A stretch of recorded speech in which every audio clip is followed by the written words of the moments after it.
Olá, boa tarde, pessoal. Estou aqui mais uma vez, vou fazer uma live com um assunto muito interessante, um assunto muito profundo. Eu pesquisei este assunto, que é a origem da criação e da humanidade na visão cristã, uma abordagem integrada sobre a teoria pré-adâmica, Adão histórico simbólico e a Terra sem forma e vazia, a teoria do intervalo e da criação progressiva. Uma capa bem top, tem aqui.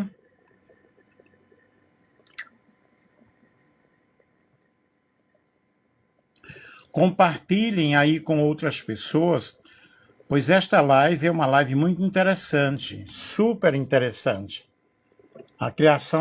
A origem da criação e da humanidade na visão cristã e as diversas abordagens aí. Então, quero que vocês compartilhem com outras pessoas, também coloquem coraçõezinhos. É uma live muito bem científica, bem profunda, tá? Fiz uma pesquisa aqui, muito grande, muito top, e eu vou trazer para vocês agora este ensinamento.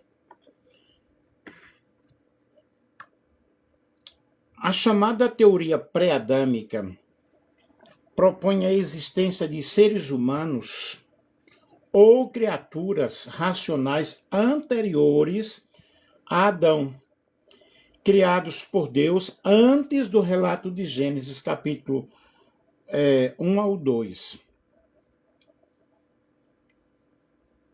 Ou Gênesis, né? Capítulo 1, versículo 1 e versículo 2. Essa teoria, observem que é teoria, né? Essa teoria surge como tentativa de responder a questões como a existência das civilizações antigas, a diversidade racial, evidências arqueológicas e paleontológicas e a aparente diferença entre Gênesis 1 e Gênesis 2, a origem do mal antes da queda de Adão. Embora não faça parte da teologia clássica ortodoxa, da teologia cristã clássica ortodoxa, a teoria pré-adâmica reaparece ciclicamente na história do pensamento teológico e merece análise séria e responsável.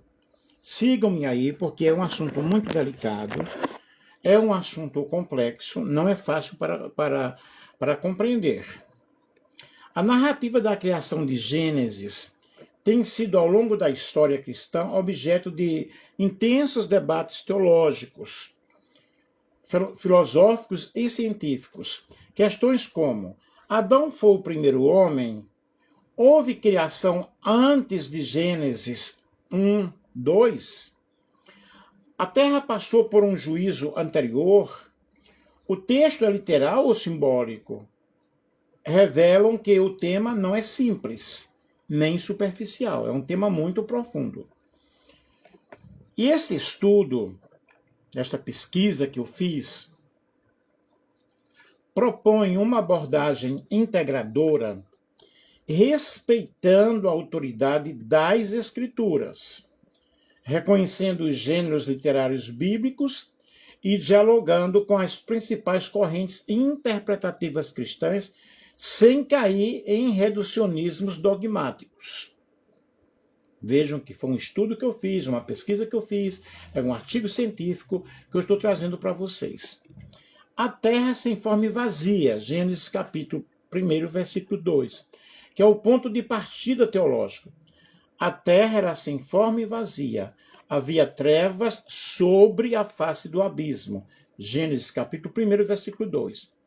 A expressão hebraica tohu vabohu não descreve necessariamente caos moral, mas inexistência de ordem funcional. O texto afirma que a terra era, não que se tornou, embora o verbo permita ambas as leituras, né? Duas leituras principais emergem aqui. Criação inicial ainda não organizada. Estado resultante de um evento anterior não descrito. Ambas permanecem dentro da ortodoxia cristã quando não negam Deus como Criador. Ok? Vejamos aqui a teoria do intervalo, Gap Theory. A teoria do intervalo propõe que existe um lapso de tempo entre Gênesis 1 e 1 e 1 e 2. E os principais pontos Deus criou perfeitamente. Gênesis capítulo 1, versículo 1. Um evento catastrófico ocorreu possivelmente ligado à queda de Lúcifer. Vejam que não está afirmando, possivelmente. A terra ficou sem forma e vazia. E a partir de Gênesis capítulo 1, versículo 3, Deus restaura a criação. Foi um apanhado que eu fiz, um estudo que eu fiz, um artigo científico, e realmente ele é top. Para que nós possamos entender tudo isso aí, porque existem todas essas especulações. Coloquem coraçõezinhos aí. Essa teoria busca preservar a bondade da criação, explicar a presença de trevas e desolação e harmonizar o texto bíblico com longos períodos de tempo. O importante aqui, a Bíblia não afirma explicitamente esse intervalo, mas também não nega. Aí nós temos aqui a teoria pré-adâmica. A teoria pré-adâmica sugere a existência de seres vivos e possivelmente humanoides antes de Adão. Observem que eu estou falando de teoria. A avaliação teológica pode explicar textos como Gênesis capítulo 4, terra habitada, esposa de Caim, e não pode atribuir a esses seres Imago Dei, consciência moral redentiva e a relação pactual com Deus. Na teologia cristã clássica, Adão é o primeiro homem espiritual, não necessariamente o primeiro ser biológico possível. Observem como eu estou usando aí as palavras. Adão histórico e simbólico ao mesmo tempo. O Adão histórico, pessoa real, responsável pela queda, cabeça federal da humanidade, Romanos capítulo 5. E sem Adão histórico não há pecado original. Não há necessidade de redenção. Cristo perde seu papel como o último Adão. Caminhe comigo no meu pensamento aí na minha pesquisa. O Adão simbólico representa toda a humanidade, revela a condição humana, que todos pecaram, e todos pecaram também em Adão, e expressa verdades universais. História e símbolos não se anulam, se completam. Vejamos aqui agora a criação progressiva como eixo integrador. A criação progressiva oferece um eixo teológico que conecta todos esses temas. Deus cria por etapas, cada fase tem propósito, não há acaso, não há improviso.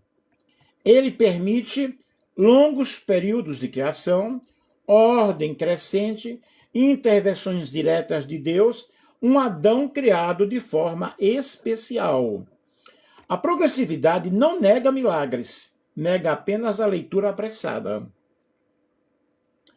Vejamos aqui a definição da teoria pré-adâmica. A teoria pré-adâmica sustenta que Deus criou seres humanos ou humanoides antes de Adão. Adão não seria o primeiro ser humano, mas o primeiro representante federal da atual humanidade. Uma possível catástrofe, que eu já mencionei, associada ou não à queda de Lúcifer, teria destruído essa criação anterior. Teria, né? Gênesis 1 descreve essa criação original, enquanto Gênesis 2 narraria uma recriação, dentro dessa suposição. Essa teoria aparece em diferentes versões, desde formulações moderadas até especulações extremas. Vejamos aqui origens históricas da teoria. Tradições judaicas e patrísticas. Algumas tradições judaicas extrabíblicas, como certos o Midrashim, ou Mishnah, como alguns pronunciam, especulam sobre mundos anteriores criados e destruídos por Deus, mas sem caráter doutrinário. Entre os pais da igreja, Agostinho rejeitou explicitamente qualquer humanidade anterior a Adão, defendendo Adão como o primeiro homem histórico. Cadê? Estão gostando aí? Estão compreendendo? Manda coraçãozinho aí. Vejamos o desenvolvimento moderno. A teoria ganhou força nos séculos XVIII e XIX, especialmente para harmonizar a Bíblia com descobertas científicas, em correntes do criacionismo progressivo, e em alguns círculos dispensacionalistas. Autores como Thomas Chalmers defenderam a chamada Gap Theory, teoria do intervalo, uma forma de pré-adamismo. Estão me acompanhando? Fundamentos bíblicos alegados pelos defensores. Gênesis capítulo 1, 1 ao 2, fala de um caos original, a terra sem forma e vazia. Gênesis capítulo 1 e o versículo 2.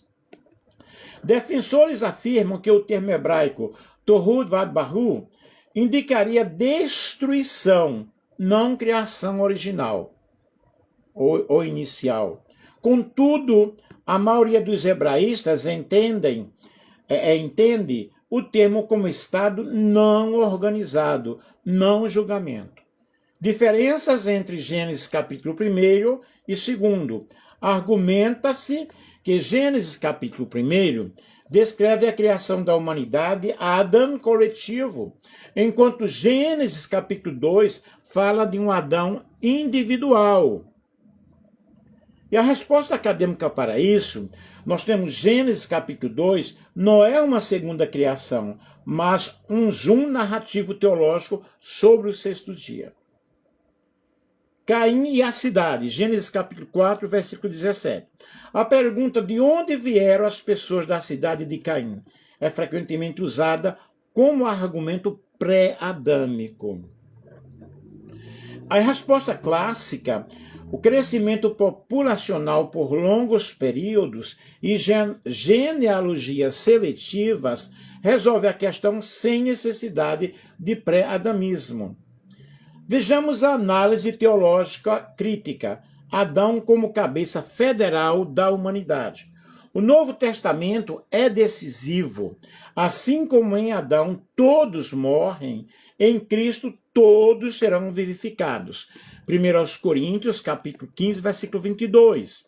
Paulo apresenta Adão como o primeiro homem e fundamento da condição humana caída.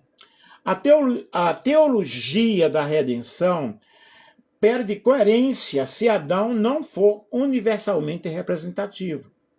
Vejamos aqui sobre o pecado original. Romanos 5 afirma que o pecado entrou no mundo por um homem. A existência de seres humanos pré-adâmicos introduziria múltiplas quedas, múltiplos regimes morais e problemas soteriológicos insolúveis. Vejamos aqui sobre o pré-adamismo e cristologia. A cristologia bíblica depende de um paralelismo claro. Adão, cabeça da velha criação, e Cristo, cabeça da nova criação. Se Adão não é o primeiro homem histórico, o argumento paulino perde sua força teológica.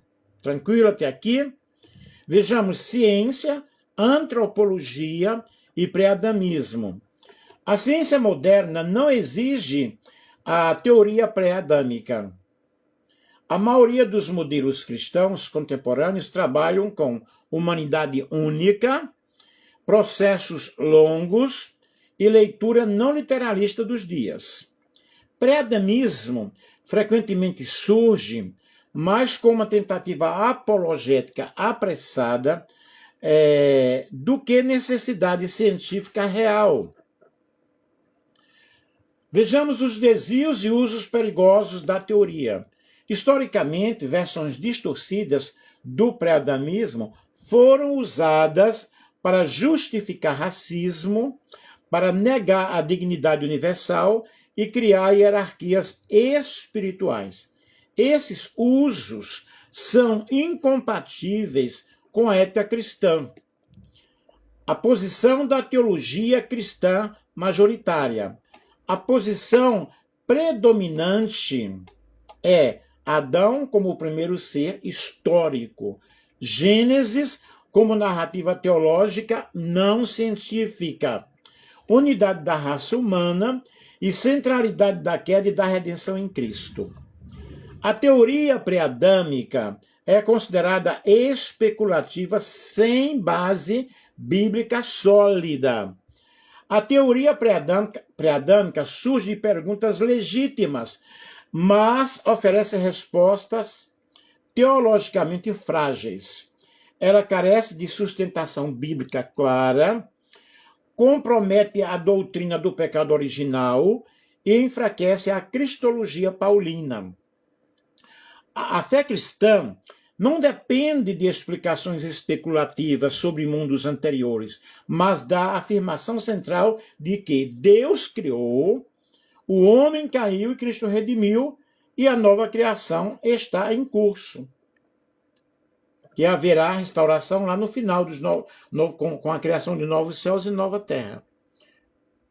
Cadê os coraçõezinhos, gente? A terra sem forma e vazia. Gênesis capítulo 1, versículo 2. O que o texto realmente quer dizer?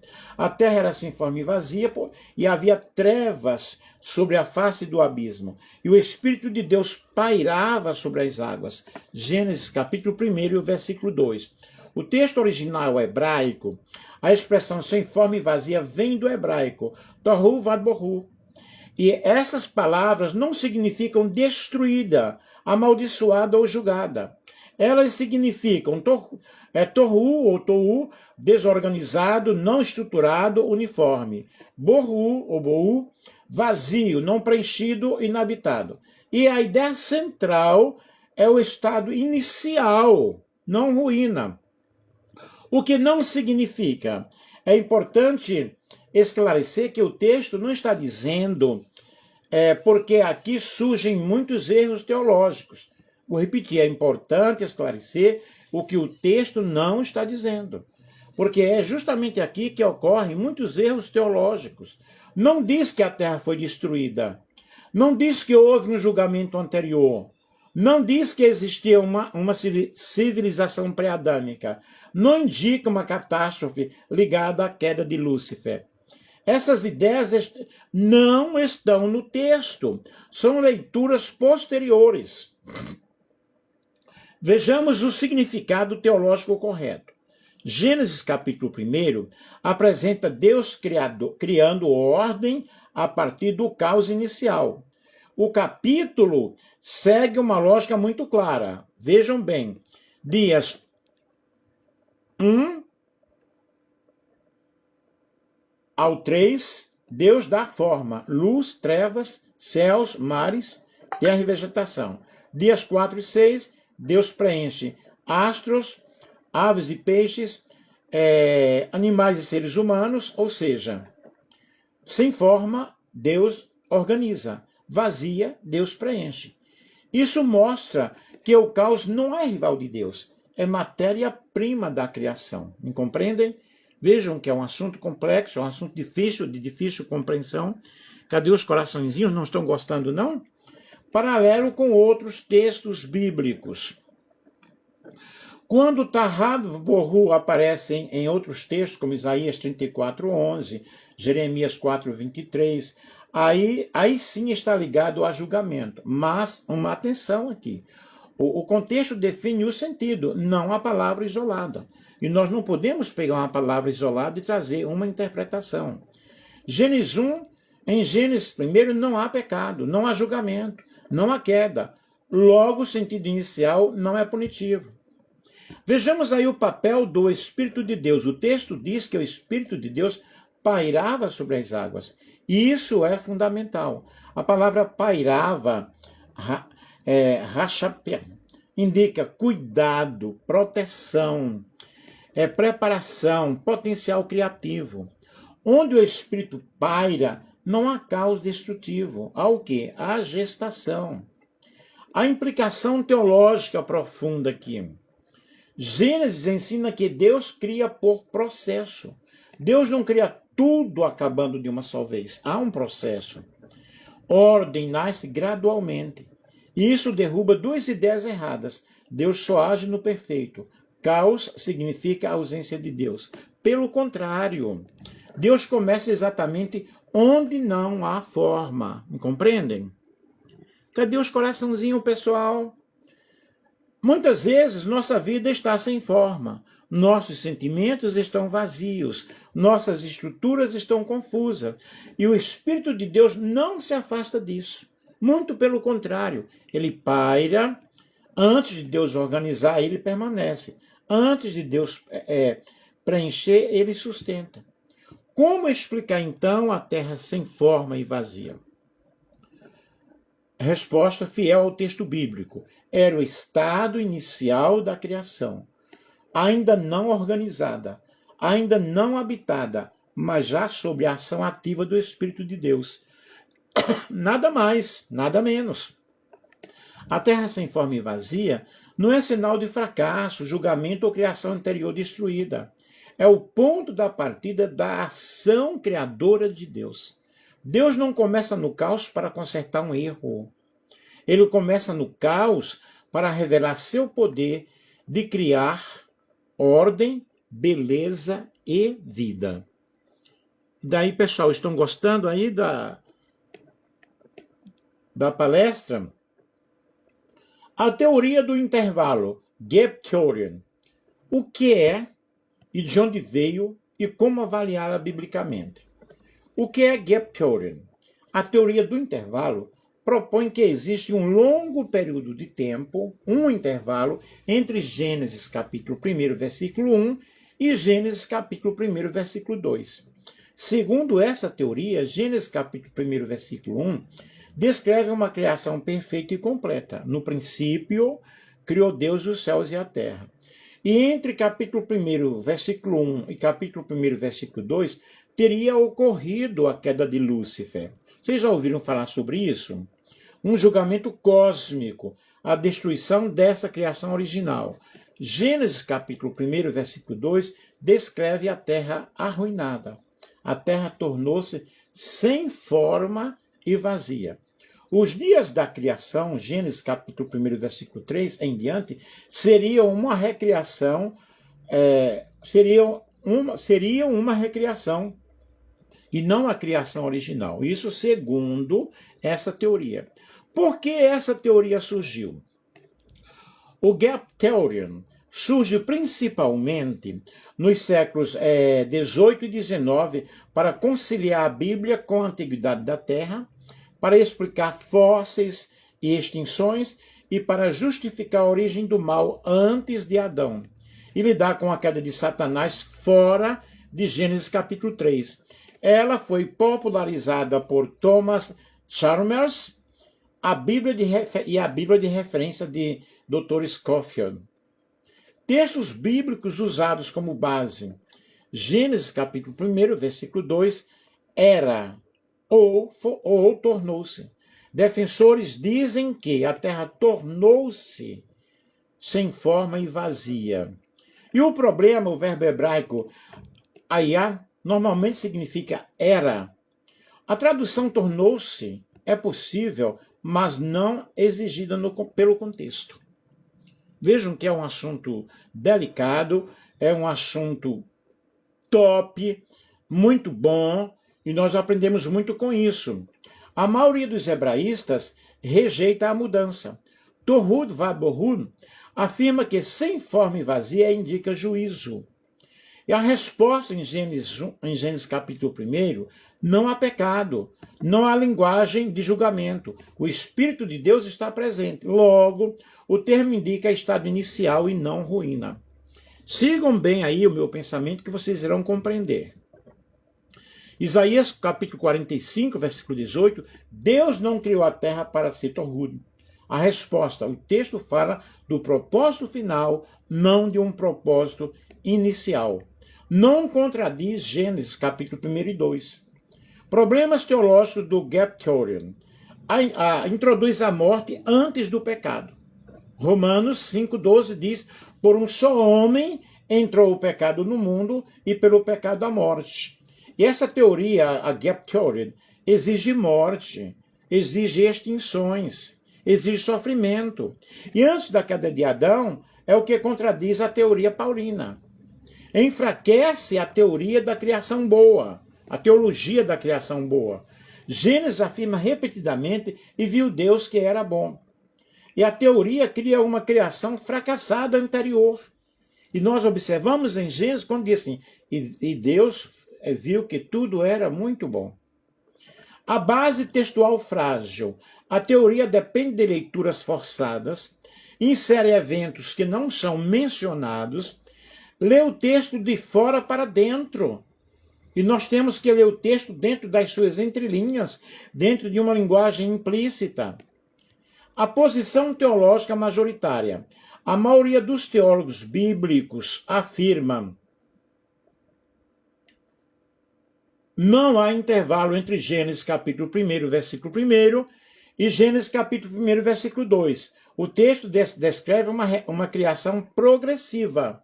O caos é inicial, não julgado. O mal entra com a queda humana. Então, o Gap Theory é heresia? Não necessariamente. Mas não é ensino bíblico explícito. Não é necessária para defender a fé. Não é sustentada pela teologia clássica. É uma hipótese apologética, não doutrina. O modelo mais equilibrado hoje, teólogos contemporâneos preferem criação progressiva, leitura teológica de Gênesis, o Adão histórico, e linguagem simbólica e sem lacunas artificiais. E uma conclusão clara sobre isso, a teoria do intervalo tenta resolver problemas reais, mas cria outros maiores.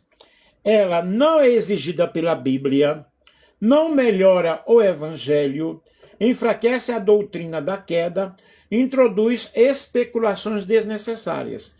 Gênesis não começa com fracasso, mas começa com Deus organizando o caos inicial.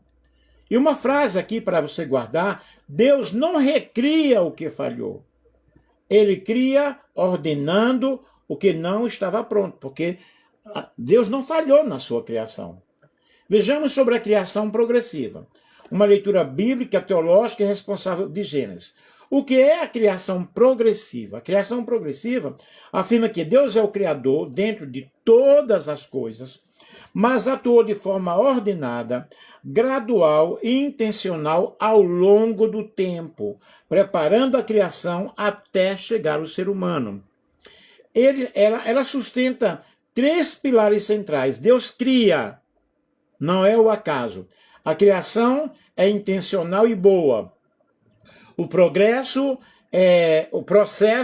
é progressivo, não instantâneo, nem caótico. Não é evolucionismo naturalista, nem literalismo rígido. Base bíblica da criação progressiva. O texto de Gênesis mostra a sequência, a organização e avanço. Não repetição confusa. Luz, separação entre luz e trevas, céus e terra, vegetação, os animais, humanidade. O texto não descreve pressa, mas ordem, e houve tarde e manhã. Isso marca etapas, não necessariamente relógio de 24 horas. Que há quem também que afirme que são dias normais, dias de 24 horas, e eu creio mais nessas etapas, né? O sentido de on, dia. A palavra hebraica oion pode significar dia lateral, período indefinido, ou era o tempo determinado por Deus. Exemplo bíblico.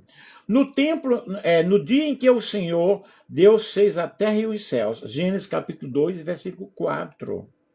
Aqui dia resume toda a criação, não 24 horas. A terra era sem forma e vazia. Gênesis capítulo 1, versículo 2. Na criação progressiva, não é juízo, não é ruína, não é caos moral. É matéria ainda não organizada. Deus não destrói, Deus estrutura. O Espírito paira sobre as águas, sinal de presença ativa, intenção criativa e processo em andamento. Vejamos aqui sobre a criação progressiva versus evolução naturalista. Isso é muito crucial. A evolução naturalista afirma que a vida surge por acaso. Não há propósito. O homem é acidente biológico. Criação progressiva afirma que Deus cria em estágios. Cada estágio tem um propósito. O homem é criação, é obra-prima das mãos de Deus. Adão não surge de um processo cego, mas de um ato direto de Deus. Adão na criação progressiva. A criação progressiva sustenta: Adão é histórico, Adão é único, Adão recebe o fôlego divino, Adão inaugura a responsabilidade moral. Então o Senhor, Deus, formou o homem do pó da terra. Gênesis capítulo 2, versículo 7. Mesmo que o pó represente matéria organizada ao longo do tempo, a vida espiritual, ela vem diretamente de Deus. Nós temos aí a bondade da criação. Após cada fase, e viu Deus que era bom. Isso indica: não há falha. Não há criação rejeitada. Não há tentativa de erro, pois Deus não erra. A progressividade não é improviso, é sabedoria. Vejamos aqui a relação com a ciência. A criação progressiva não depende da ciência. Não teme a ciência, não submete a Bíblia à ciência. Ela entende que a Bíblia responde ao porquê. A ciência investiga o como. Quando corretamente compreendidas, não são inimigas. Principais vantagens teológicas: preserva a autoridade bíblica, evita leituras forçadas, mantém a queda como evento histórico, não introduz morte antes do pecado humano, harmoniza a linguagem teológica e observação natural. Vejamos aqui críticas e respostas. Isso enfraquece a fé? Não.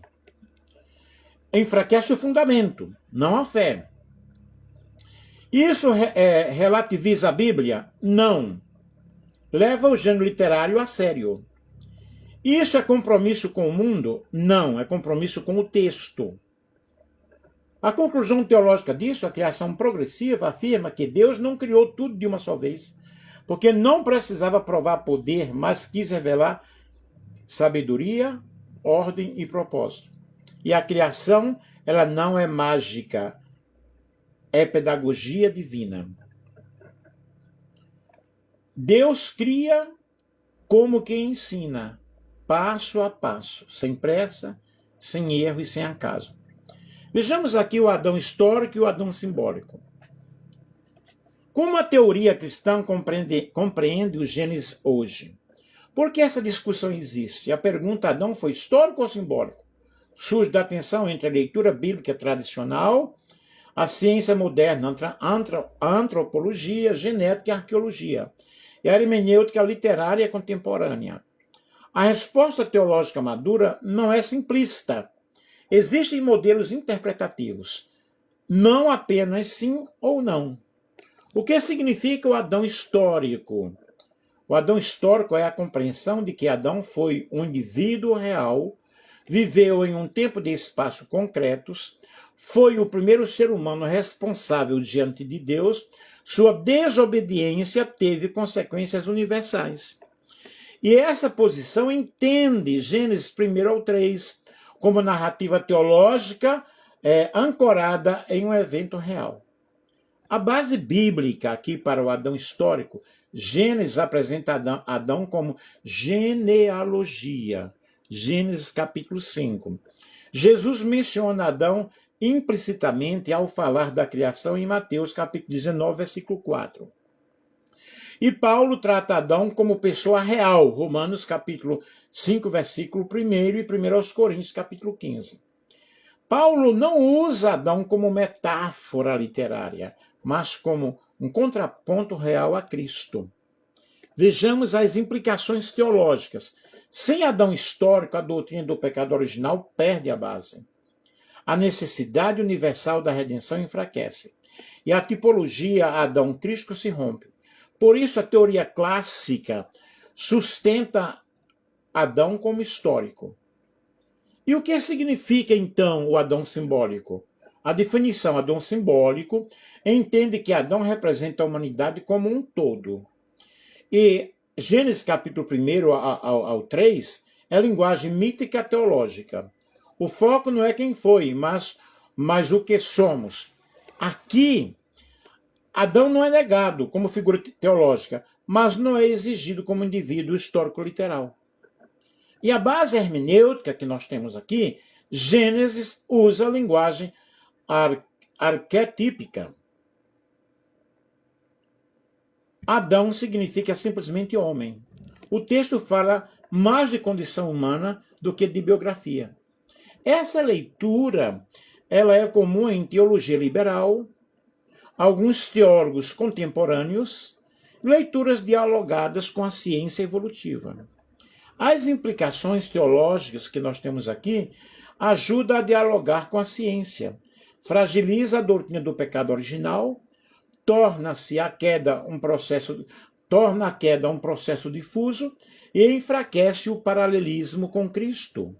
Muitos críticos afirmam que Cristo deixa de ser o novo Adão real.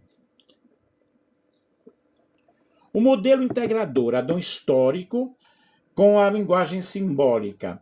Essa é hoje a posição mais equilibrada entre teólogos conservadores e moderados. O que esse modelo afirma, Adão foi histórico.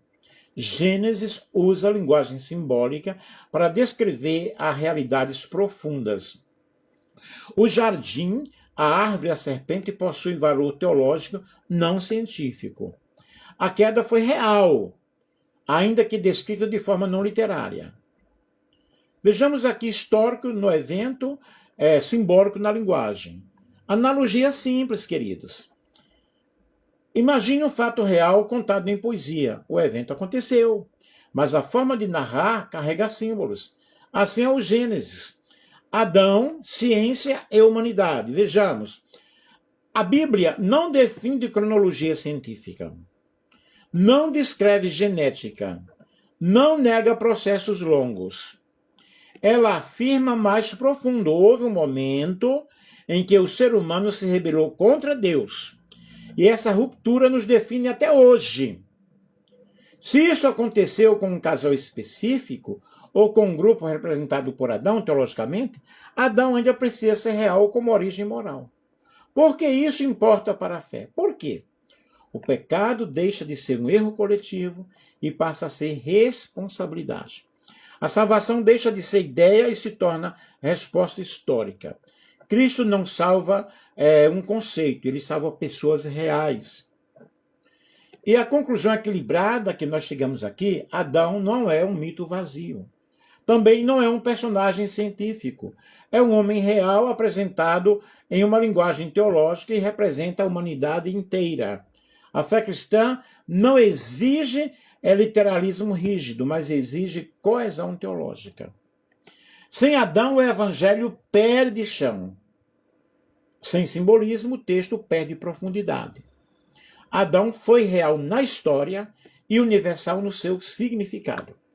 Vamos aqui às nossas considerações finais. O estudo da origem, da criação e da humanidade, à luz da fé cristã, exige não apenas reverência ao texto bíblico, mas também maturidade hermenêutica e honestidade intelectual. As Escrituras não se opõem ao satisfazer todas as curiosidades científicas ao leitor moderno, mas revelam de forma suficiente e autoritária a identidade do Criador, o propósito da criação e o lugar do ser humano no plano divino. A abordagem integrada apresentada neste trabalho demonstrou que temas frequentemente tratados de forma isolada, como a teoria pré-adâmica, a compreensão de Adão como figura histórica e simbólica, a condição da Terra sem forma e vazia, a teoria do intervalo e a criação progressiva, podem dialogar de maneira coerente sem comprometer os fundamentos da fé cristã. Quando corretamente delimitadas, tais abordagens não competem entre si, mas contribuem para uma leitura mais ampla e responsável do texto de Gênesis. A reflexão sobre possibilidade de realidades anteriores à criação adâmica não deve ser entendida como negação da singularidade de Adão, mas como reconhecimento de que a Bíblia enfatiza não a cronologia exaustiva dos eventos, e sim a inauguração da responsabilidade moral, espiritual e pactual da humanidade. Adão permanece, portanto, como o primeiro homem no sentido teológico redentivo, aquele que por meio de quem o pecado entrou no mundo e por quem se estabelece a necessidade da redenção plenamente cumprida em Cristo, o último Adão. Da mesma forma, a expressão terra sem forma e vazia revela-se menos como um estado de caos moral e mais como um estágio inicial ou transitório da criação, evidenciando um Deus que cria em ordem, intencionalidade e progressividade. A criação progressiva, nesse contexto, apresenta-se como uma estrutura teológica capaz de harmonizar o texto bíblico com a noção de desenvolvimento ordenado, sem ceder ao naturalismo evolucionista nem ao literalismo inflexível. A teoria do intervalo, ainda que não explicitamente afirmada pelas Escrituras, permanece como uma hipótese interpretativa legítima dentro da tradição cristã, desde que não seja utilizada para estabelecer doutrinas centrais. Sua contribuição reside na tentativa de preservar a bondade original da criação e reconhecer a complexidade do texto bíblico sem, contanto, violentá-lo. Em última análise, este estudo reafirma que a doutrina da criação não é um debate periférico, mas um fundamento teológico que sustenta a antropologia cristã e a doutrina do pecado, a necessidade da redenção e a centralidade de Cristo. Qualquer interpretação que obscureça esses pilares compromete o coração da fé cristã. Contudo, interpretações que dialogam com o texto respeitam seus limites e preservam sua mensagem central, que fortalecem a compreensão teológica e pastoral da Igreja. Conclui-se, portanto, que a fé cristã não teme o tempo, a investigação ou a complexidade, pois sua segurança não está em modelos interpretativos fechados, mas na revelação de Deus, de um Deus soberano, criador, intencional e redentor. Assim, a origem da criação e da humanidade, mais do que um ponto de debate, permanece como um testemunho da sabedoria divina e um convite à humildade diante do mistério de Deus.